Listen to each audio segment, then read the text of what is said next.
सावन की एक अद्भुत, अनसुनी और रोमांचकारी पौराणिक कथा जिसे बहुत कम लोग जानते हैं। ये कहानी न तो आम किताबों में मिलेगी, न ही आम शिव पुराण में। ये एक गुप्त शिव कथा है जो संतों की परंपरा में मौखिक रूप से चली आ रही है। बहुत समय पहले की बात है। हिमालय की तराइयों में एक वन था जिसका नाम था नीलकुंज वन। यह वन इतना घना और रहस्यमय था कि वहां पर कोई भी व्यक्ति बिना डर के प्रवेश नहीं करता था। वहां के पशु पक्षी तक असामान्य व्यवहार करते थे और सबसे विचित्र बात यह थी कि हर सावन में उस वन से डमरू की धीमी आवाज आती थी। लोग कहते थे कि वो शिवजी की आवाज है, पर कुछ बुजुर्गों का मानना था कि वो कोई शापित आत्मा की पुकार है। इसी नीलकुंज वन के पास एक छोटा सा गांव था जिसका नाम था शिवपुर। वहां के लोग अत्यंत श्रद्धालु और भोलेनाथ के परम भक्त थे। हर वर्ष सावन के महीने में पूरे गांव में विशेष पूजा होती, जलाभिषेक होता और गांव के बाहर बहने वाली सरिता के तट पर रात्रि जागरण होता। गांव में एक अनाथ लड़का रहता था, विप्रदास। उसके माता पिता की मृत्यु एक तूफान में हो गई थी जब वो छोटा था। उसे एक वृद्ध पुजारी ने पाला था और शिव भक्ति के संस्कार बचपन से उसके भीतर बस गए थे। विप्रदास की भक्ति इतनी तीव्र थी कि जब वो शिवजी का नाम जपता तो मंदिर की घंटियां अपने आप बजने लगती और वातावरण सुगंधित हो जाता।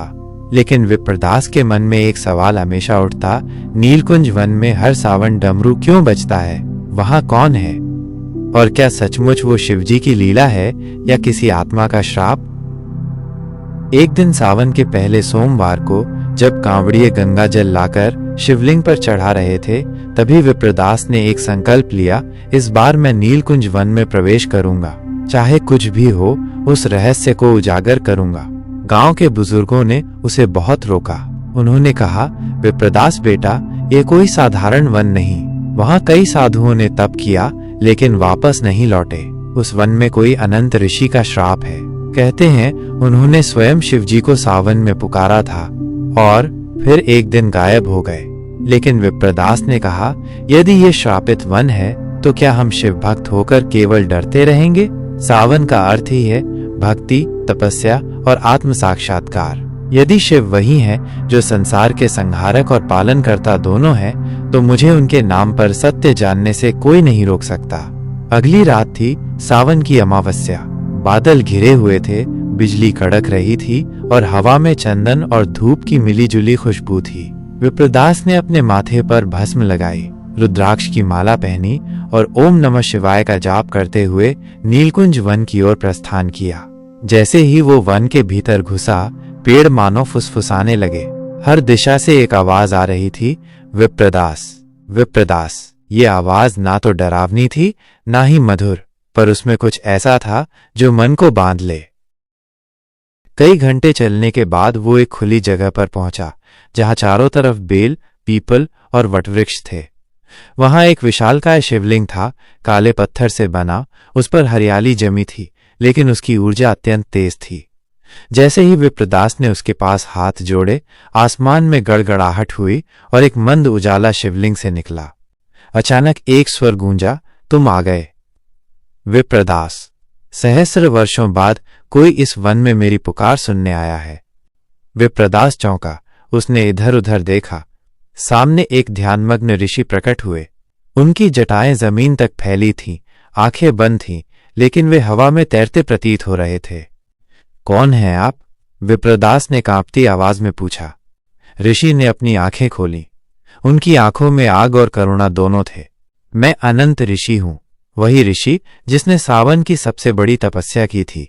मैंने शिव को साक्षात बुलाया था, पर मेरी भक्ति में गर्व आ गया और उसी क्षण शिव ने मुझे इस वन में सावन की प्रतीक्षा में बांध दिया।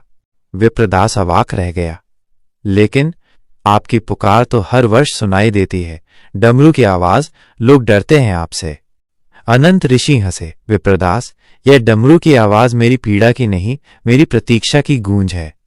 शिव ने कहा था, जब एक सच्चा, निर्मल, अहंकार रहित भक्त इस वन में सावन की पूर्ण अमावस्या को आएगा और केवल जानने की जिज्ञासा नहीं, सेवा की भावना से शिवलिंग का अभिषेक करेगा, तभी मेरी तपस्या पूर्ण होगी और मेरा श्राप कटेगा। विप्रदास समझ गया। उसने तुरंत पास की सरिता से जल लाकर उस शिवलिंग का अभिषेक करना शुरू किया। उसने 12 बार ओंकार का उच्चारण किया, बेलपत्र चढ़ाए और फिर बिना किसी इच्छा के शिव का ध्यान किया। उसकी आंखें बंद थीं, लेकिन तभी एक चमकदार प्रकाश ने पूरे वन को भर दिया। शिवलिंग से एक दिव्य आकृति प्रकट हुई, त्रिनेत्र, गले में नाग, मस्तक पर गंगा, हाथों में त्रिशूल। स्वयं भोलेनाथ प्रकट हुए। उनकी वाणी गूंजी, विप्रदास, तूने केवल मेरी खोज नहीं की बल्कि मेरा अनुभव किया। तेरी भक्ति ने अनंत ऋषि का श्राप तोड़ा। अब ये वन न शापित रहेगा न रहस्यमय।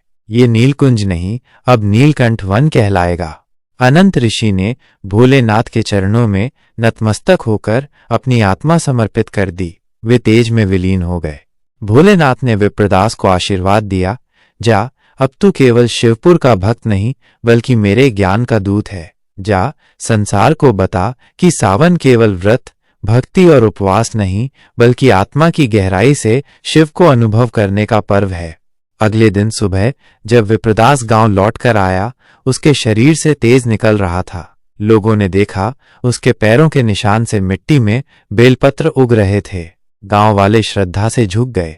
उसने पूरा वृत्तांत गांव को सुनाया। बुजुर्गों ने रोते हुए कहा, हमें क्षमा करना विप्रदास, हमने डर के कारण सत्य को दबा दिया, पर तूने सावन का वास्तविक स्वरूप उजागर कर दिया। उस दिन से हर वर्ष सावन की अमावस्या को गांव के सभी लोग नीलकुंज, अब नीलकंठ वन में जाकर विशेष रुद्राभिषेक करते हैं। वहां आज भी वह शिवलिंग है और हर सावन अमावस्या की रात वहां हल्की सी डमरू की मधुर धुन सुनाई देती है। पर अब वो डर की नहीं, दिव्यता की प्रतीक है। और इस तरह एक अनाथ, एक जिज्ञासु, एक सच्चा भक्त विप्रदास एक ऐसे रहस्य का उत्तर बना जिसे सहस्र वर्षों तक कोई नहीं सुलझा सका। शिव की महिमा अपरंपार है। सावन उसका रूपांतरण है, डर से ध्यान तक, श्राप से शक्ति तक। दोस्तों, अगर आपको ये कहानी पसंद आई हो तो वीडियो को लाइक करें और अपने विचार कमेंट बॉक्स में जरूर साझा करें। और ऐसे ही कहानियों को सुनने के लिए हमारे चैनल भगवान वाली बातें को सब्सक्राइब जरूर करें। श्री शिवाय नमस्तुभ्यम।